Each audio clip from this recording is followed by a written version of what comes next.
Right, hello. So greetings to all my friends, colleagues. Dr. Thomas Daffern again. Today is it's the 22nd. It's the 23rd of February. It's Sunday, my normal fasting day, and I'm checking in with a summary of what I've been up to in a week, as I see it, what's going on, and what I've been doing as an intellectual and philosopher and academic and Druid and all the rest of it. So I want to talk about two main things today. First, I want to talk about the Truth and Reconciliation Commission for the Middle East that I set up back in, I think it was 2008, in Israel and Palestine. I went and interviewed people. A film was made about it, and this was after first going to Israel and Palestine in '95, I think it was, in a time when there was quite a lot of hope. There was a sense that peace was possible between the two parties, and I freely travelled throughout Israel and Palestine in a rented car, meeting people on all sides of the conflict. And I was working at the University of London, setting up the Peace Studies Institute. Had only just set that up in '91, and I had many friends who were Israeli Jewish intellectuals, and also Palestinians in London. We used to have meetings at University College on Jerusalem with Michael Safia, who was in the development planning unit at UCL. I went along and met some wonderful people and kept in touch with them ever since. And I, like so many other people, felt, if only we could get peace between the Cold War. Well, that had happened. We had the Treaty of Paris in 1990. I'd made links with Russian philosophers and academics. We seemed to be on the same page about peace between East and West Europe, the Communist bloc, the Western bloc, and so on. We had reasonably intelligent presidents in the White House who were for peace, and administrations in Britain. Tony Blair was in power, around that time, and after John Major, who was a pretty intelligent, decent kind of conservative, pro-European Union, outward-looking, looking for peace, etc. So, and I was running meetings in the House of Lords on ethics and policy at the time. So all seemed possible. And then fast forward to, we've had pretty much chaos. We had 9/11. We've had, total deterioration of the situation in the Middle East. I've written a book about 9/11, as I've said, because I'm not convinced. I know that the Bush narrative is false. It's not just incomplete. It's false, because whatever caused 9/11, there were other forces involved, and so many hundreds, thousands of scientists, qualified engineers, academics, and so on, and just ordinary people have voiced this. But we've entered this very weird kind of world. I mean, when I started out as an academic, my duty was to find truth as a historian of the search for peace, and then report it back to the international community, to academia, but to the public. And we've entered a very weird world where the truth seems to be the last thing people want, which is, extremely odd. I mean, to me, I'm still very old school. I'm in that old school of historians like Toynbee and Herodotus, who inspired me to become a historian when I read him for A-level at Ancient History A-level in Brighton. What else would one want to do with one's life apart from go around the world and explore amazing, facts and quirky things and find out what was true about them? Interview everyone you possibly could. So I've done a sort of Herodotus in this life, among many other things. And so I set out, as a historian at the University of London to study the history of the search for peace. Trouble is, as I'm studying it, there's more unpeace breaking out. And, it's hard to keep up. So I keep having to do more historical studies. Like, I didn't know I was going to have to write a book about 9/11. When I started out on my studies, there was no 9/11. As I say, my original, there was a euphoria in the 90s. when we thought we would get peace. But it seems to be ever, you know, further and further from us. Sorry, my phone's going off. This is silly. You know, there's so much more to do in terms of, yeah, we have to switch off the unpeace tap somehow, like switching off the phone. Somehow the tap of unpeace has to go off. So that's what I've been working on in the TRC for the Middle East. And how... So when I went back in 2000, it was to set up this Truth and Reconciliation Commission, because I thought the only way we can get peace is if we get everyone gathered around the table. We get the Palestinians, the Israelis, the Americans, the Russians, the Syrians, you know, the whole Middle East. And we have a civilised discussion, as we'd been doing in London in the House of Lords. And as they've done in South Africa over the Desmond Tutu project. And as we were doing in Northern Ireland, because I'd set up a Truth and Reconciliation Commission for Britain and Ireland. We'd had several meetings in Dublin, Belfast, Holyhead, and everything seemed to be going fine. We had peace in Northern Ireland. I'm just a social acupuncturist, as my friend Brian Felstein used to say. Social acupuncture is just like the minimal little tweak to create an energy flow that can make peace happen. So you won't have read about me in the newspapers. I'm not a public figure. I'm very much, you know, a druid. I keep in the shadows, but I'm doing the social acupuncture.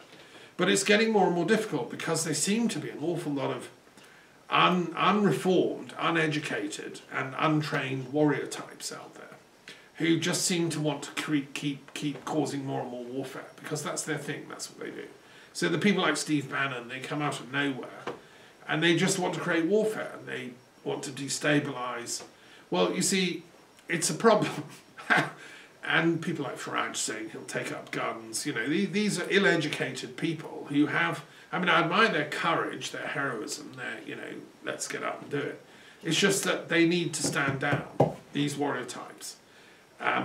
And their anti-intellectualism is a pain, because it means it's very hard to get through to them. And they're sort of gradually hijacking the civilised institutions of society, Congress, you know, Parliament, taking them over one by one, which is very absurd, you know, totally unacceptable. So, and in the Middle East context, there's the danger. If the warriors, you know, get there to control the whole society, they're going to blow the whole thing to smithereens. And if the Middle East goes up, you know, then the rest of the world's going to pile in, and, you know, it's goodbye planet. Well, I'm the peace druid of Europe and a peace philosopher and academic, and I'm saying, no, guys, let's stop before the battle. I mean, I know people that are saying, no, you can't stop the battle, Thomas. Armageddon is coming. It's in the stars. And they're expecting, literally, you know, a nuclear war by the end of the year, which is going to blow up half the planet or more. And things like the coronavirus, well, they're all just little sort of starts to it. Well, gosh, you know, I'm trying to stop it, guys, because it would be a disaster for humanity. It would be tragic for all the potential learning that can go on this planet, all the love, all the beauty. And I've just been out watching the sunset. This beautiful, beautiful planet here in France is surrounded by beautiful forests full of oak groves. This is Druid heartland of Gaul. No, you know, I'm not going to let that Armageddon thing happen. Those are very dark forces that can even think that's appropriate. We need to chase them off the planet. You know, the good people, the people of light, need to come together and chase these warriors and their stupidity and their Armageddon thoughts off the planet. And off the Middle East. Okay, so we had recently a proposal put forward by Trump and Netanyahu, who are two pretty warrior type people, you know, businessmen, you know, wily politicians, hard-nosed warrior types. And they both said, look, here's the deal. This is the peace deal for Israel and Palestine. They presented it just a couple of weeks ago in Washington, D.C., in the White House with a big press launch. Now, I watched that carefully. I've read the document, and what I've been doing ever since then is commenting on it. I'm writing a critique of that document in detail. That's my duty as an academic. I can do that so you don't have to bother. you know, I've got the skills to really take a document like that to pieces and look at it and look at every little part and say, you know, does this hold up? A dear friend of mine who's a great Israeli intellectual, Judge Shlomo Soham, who's on the World Intellectual Forum with me, he had a job in the Knesset in Israel, in Jerusalem, which was an amazing job, which was to be the commissioner for future responsibility. And he was, you know, at the pinnacle of his career, he'd been a judge in the Israeli legal profession and so on, and they appointed him. I'm not sure how he can tell the story, and he's written a book about it. And his job was to look at every law that was passed in the Knesset at the time. I think the post lasted 10 years. And say, how will this look at from future generations, say 7 generations from now, you know, 200 years from now? Will they look back on us and say, well done, Knesset? Or will they look back on us and curse us and say, you terrible idiots, why did you do this bill? And his job, I mean, it's an amazing thing, was to look at laws from the perspective of future intelligence. And he's coined that phrase, and he's written a book called Future Intelligence. He runs an academy for training leaders for the next generation or 7. And he's a remarkable man. I interviewed him when I was last in Israel. So what we have to do then is look at this document, and you know, once I finish this commentary this week, it will be sent to the World Intellectual Forum colleagues like Judge Soham and all the others, who include some leading Israeli and leading Palestinian intellectuals as well. I want them to look at it with me through the lens of my comments, and, you know, add their comments or responses. I mean, because I'm taking the view, unlike some people who've said the document is a farce and ridiculous and the whole plan is a conspiracy and it's not to be taken seriously. And the foreign minister of Kuwait at a big public meeting, you know, symbolically dropped this thing in the wastebasket, saying that's what we think of it. Well, I don't, you know, okay, that's great gestures. I can't do that as an intellectual and a scholar of peace. I can't afford to, because this is the best chance we've had ever since Rabin was assassinated and the Oslo peace accords then went down, because basically Rabin was the architect of the Oslo peace accords. He was another wily soldier, but he knew enough to know that we had eventually to make peace between Israel and Palestine for the narrative to move on, for the rest of the world to get into a whole new narrative. You know, because the Cold War was over, we'd got, amazingly, the Russian, you know, state and the American state and the European Union and Britain and so on to sign a peace deal called the Paris Treaty in 1990. And the Berlin Wall came down and human beings could breathe and relax all over the continent of Europe again. We could travel. I went to East Berlin, I went to Prague, you know, we went to conferences for peace. Well, that's got to happen in the Middle East between the Palestinians and the Israelis, but also between the Islamic and Arabic world and the Iranian world. And all the forms of Islam, that's the Shia world, and the Jewish world, you know, the people of Israel. Because although it's a tiny country, Judaism is a very important force in history, in intellectual life, and, you know, in America and elsewhere. There are many wonderful, amazing Jewish intellectuals. I've been honoured by many Jewish friends, you know, in my life. My PhD advisor is Jewish, and I've known many rabbis, you know, but somehow we have to bridge that gulf for the Jewish mind to be able to walk freely and truthfully and peacefully alongside the Arabic and Islamic mind. Because I've also known incredible, amazing Muslim thinkers, philosophers, Sufis, you know, I've met many of them. And I taught at the Muslim College in London with Dr. Zaki Badawi, who I think was one of the best of the Muslim thinkers of our generation. Tragically, he died, but he left a great legacy, and I'm one of his students, if you want. So Prince Charles also knew Zaki Badawi and knows enough to know how little he knows, but Charles is signed up for the peace work between Israel and Palestine. That's why he was just visiting Bethlehem and, you know, made some very good comments when he was on walkabout. So I'm sure he's watching this peace agreement with great fond closeness, as is, I'm sure, the King of Jordan, who is a friend of Charles and is an amazing man. The King of Jordan is another, towering intellectual. He's a descendant of the Prophet Muhammad. He's an amazing, extraordinary man. I've not met him, but I feel like he's a brother because he wants peace, and he knows to get peace you have to have. It's like an alchemy. You have to have the right cooking temperature in the cauldron to put the right ingredients in, which are trust, love, generosity of spirit, imagination, compassion. You both have to compromise, so both Palestinians and Israelis are going to have to compromise on some things. And then the neighbouring countries have to join in and support the work, not rival it and try and bring it down and cause trouble in their own right. No, Lebanon, Syria, Jordan, Egypt, all have to sort of cheer, really, if we can get peace between the Israelis and Palestinians, as I'm sure they will. I mean, yes, of course, there'll be rogue elements in those countries that don't want peace at any price.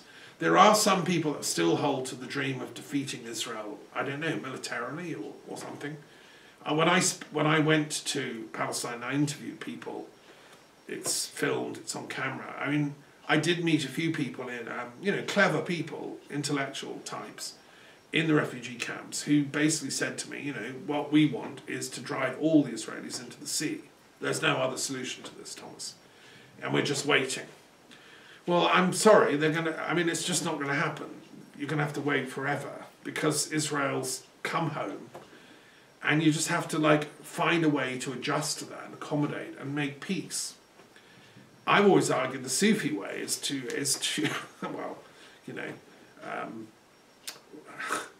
is to greet your enemy with a cup of coffee and say, let's talk peace here. The great Shadhili order of Sufis, which René Gaynor was initiated into, would have worked at that level. And then you can talk to the Israeli sages, the great Kabbalists, the rabbis, and get discussions going at that level, and that's how we make peace. That's my intention, that's my goal, right? And so in the TRC for the Middle East, I'm chairman of that, and my contribution therefore is to do this commentary. If you want a copy, I can't read the whole thing out, it's 60 pages, but I would say, look at it. You can, send me an email, I'll send you a copy, or I might publish it. And I want to jump up and down and say to both Israelis and Palestinians, please act in good faith. Take what this document offers and then comment on it critically, get the negotiations going, because there's not... Initially it sounded, you see, both Trump and Netanyahu are extremely arrogant people. They come across badly. They come across as this is the only last document ever. It's this or the highway, and it's now or never. And, it got that's the worst way to proceed. It gets everybody's backs up, And so, of course, the Muslims and Arabs all said, well, it's the highway then, because they're not going to be bullied like that, No descendant of Muhammad is going to be bullied like that. It just doesn't happen. He was a warrior prophet, right? And he had his own take on truth, and so do his followers and descendants. And they need to be treated with absolute decorum and respect and love. All prophets are welcome to the table of peacemaking. Nobody has a monopoly, in my view. Zoroaster has his own lineage and tradition. Christ, Jesus, has his own lineage and tradition in many various forms. And Moses, likewise, and Abraham, which is slightly different to, all the others, actually. Abraham, there's a bit of a story behind that. So they're all needed if we're going to make peace in the Middle East. They are all the great voices of the spiritual, prophetic insight that the Middle East has given to mankind. We have to pull this off in a peaceful way. We don't want Armageddon. Sorry, it's been cancelled. This is the news. Sorry, it's been cancelled. We have to make a peace-geddon. I've been to Armageddon, by the way, Tel Armageddon. It's an interesting place, but that battle was a very long time ago. We don't want another big one, because the warrior chaps have all got ridiculously absurd weapons now. Well, us Druid types, peace workers, we have we also have amazing weapons now. It's called, you know, the weapon of truth. I mean, I have the sword of truth back here.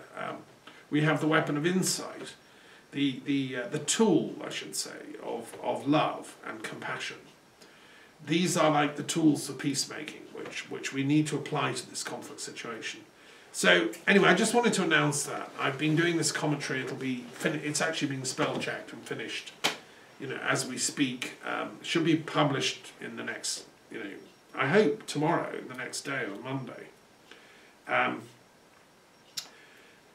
So thank you. Wish me luck, and likewise I wish you luck. And if you resonate with this project, this work, please get in touch. You know, I need help, more volunteers, more insight, inspiration, and so on. And yes, I mean, okay, I'm not going to say more about that now because it's you know, it's exciting potentially.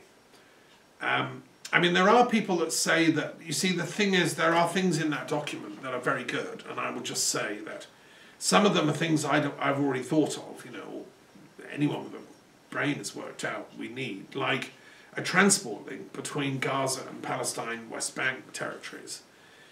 Because at the moment you've got like 2 states, right? And so I said, well, you've got to put a high-speed train link in here. Because Israel has got these little train lines. You can get a train to Jerusalem from Tel Aviv or whatever. Stick one in going along there, like in a ravine that is not accessible. You know, it's like a sealed train kind of thing. That can be done easily. And lo and behold, it's in the document. Thank you, thank you. You finally heard what I've been saying ever since 2008.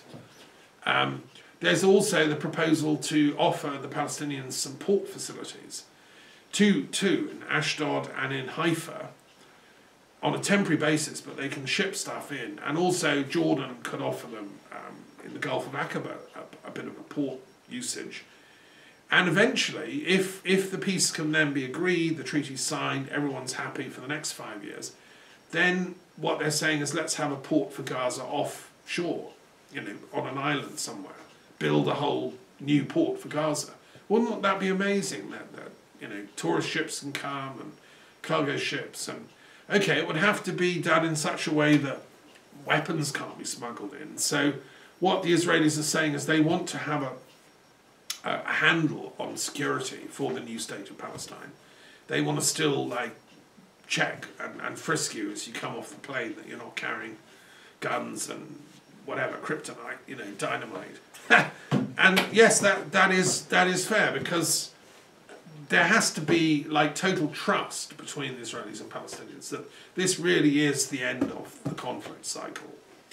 And there will be nutters on both sides, actually. You know, don't forget the nutter on the Israeli side who went and shot Muslims at prayer in you know, in the mosque in Hebron years ago. I mean, there are right-wing Israeli nutters that will hate any peace deal because they have this sort of, you know, fantasy of the greater Israel. It's going to stretch all the way to the, you know, God knows where, you know. Likewise, there are people on the Palestinian side and their cohorts of supporters who will refuse any kind of peace deal with Israel and still want to succeed militarily by blowing it all up. And they may well smuggle in weapons and try and destabilise everything. Well, so you need security for both sides, for the ordinary Israelis and the ordinary Palestinians, to be able finally to say we've got peace here. Just as when I go into the House of Commons or the House of Lords, you know, you're frisked at the entrance to Westminster by a very rigorous security thing that screens everything, make sure you're not carrying any stuff. I chaired about 35 meetings in the House of Lords in my London academic days, and every time you're, you know, properly frisked, as you should be, because some nutters, no doubt, would try and get into Parliament and blow it up. I don't agree with blowing up Parliament. I agree with changing the debate in Parliament and getting it more intelligent, which is why I did my meetings on peace and ethics. And looks like I might have to run a new series. I mean, the general, you know, grasp of bigger picture issues in Parliament seems to have gone downhill. I've proposed, therefore, a constitutional reform initiative, CRY, Because to me, Brexit is a total failure of the intellectual achievements of our, politicians and the people that are supposed to be guiding the country, including, I'm sorry, the Privy Council and Her Majesty. They all failed the nation. And the Scots are so annoyed they're saying they're going to go and play in another game. Scandinavian, countries rejoin the EU via the back door. Who can blame them? So if we want to do anything about saving the UK, we have to seriously tweak the constitution, make it more watertight, make it more intellectually sharp. Poor old Scots, they're very, very clever people. They're so frustrated at the moment because the English are really letting the show down. I used to have enormous respect for my English colleagues. I was brought up in England, educated at some very good schools and universities to respect the English intelligentsia, but where's it gone? What happened to it? It's totally, I don't know, shocking really. So look, so that's why I've done the Constitutional Reform Initiative. And and what I've always wanted and what I've worked for, why I set up my Peace Institute at the University of London, and why I did my degrees, and why I've taught there, and why I did the meetings in the House of Lords, is I want a Britain, England, Scotland, Wales, Northern Ireland, all of us, that work for peace. I think it's our duty and our karma. We had this empire that ran most, half the world. We were the greatest empire that ever been up to that point, probably that has ever been in history. And it was run on a wing and a prayer. It was run on trust and confidence, and it was run on, ultimately on the vision that the world could be better as a result of our actions. There was a conscience and ethics there. And it was run on truth rather than lies. That's what John Dee and the Elizabethan colleagues that, set it all up, hoped for. Well, so that was my vision, that we could pull that off. We have to help make a peaceful world. And our duty, therefore, is to ensure that this happens in the Middle East. Because it was us that helped cause that trouble by helping destroy the Ottoman Empire, which had guaranteed some sort of security in that region for centuries. And therefore, I felt, and I still do, that Britain has a duty to play in fostering this genuine peacemaking at the highest level between, all the people that are there, the Palestinians, Israelis. I've been discovering some interesting stuff this week for the Universal Canon of Saints and Sages that I research I've researched this huge fat book of them, and I record a commentary on them not every day, but most days. It's going up on my Green University website slowly, which is temporarily down, it's being repaired, being put on a bigger server so more stuff can go up. And I discovered we had a fascinating Muslim Freemason, Omar al-Batak, who was the head of the Palestinian Freemasons for many, many years, and a great intellectual. And so that got me very interested. I researched the history of Freemasonry in Palestine, because we all know about Israeli Freemasonry. It's very big, it's important in Israel. There are lodges all over, Israeli towns and so on. Who's ever heard of Palestinian Freemasonry? Well, it was important too. And it's very interesting history, because Freemasonry got to Egypt. It was partly based on the Sufi lodges of the dervishes and the Mevlevi order and so on, who had kind of Masonic type passwords and rituals and so on. And it was based partly on that sort of esoteric heritage. And that resurfaced in Europe. It's a long story. And Napoleon took it to Egypt. Napoleon was a Freemason, and all his empire was staffed and run by Freemasons. They used the Grand Lodge of the Orient, the Grand Orient, to, Napoleon's empire was based on Freemasonry. Not many people realise that, but it's true. Take it from me. And so when he went to Egypt, he took with him a whole bunch of savants who were desperate to restart lodges, and they did. They started a lodge in Alexandria, dedicated to Isis, and they also went off discovering Egyptian civilization and found the Rosetta Stone, which Champollion then translated and eventually that gave us the key to the hieroglyphs. You see, the Masons believe, and I think it's evidentially the case, that their wisdom traditions go back through the Hermetic mysteries back to ancient Egypt. Among other sources, also Phoenicia and Israel, the whole thing of Solomon's Temple. The Phoenicians built Solomon's Temple, and the Phoenicians were themselves inspired partly by the ancient Egyptian traditions, which is why you have Osiris. When he's stuck in a coffin by Set, he finds his way to Phoenicia, where his devoted wife finds his body eventually and rescues him. So these mysteries are very ancient, very deep, and Napoleon replanted it in Alexandria. And when he left, he gave up because the British wouldn't let him do all this. There was a lot of rivalry going on. And the joke is that Wellington and Nelson were both Freemasons. It was like different lodges fighting for power, which is wrong. They should have made a peace treaty there and then, And Napoleon was very arrogant. He suffered this problem that happens to the warriors, as I said. The problem is the warriors don't listen.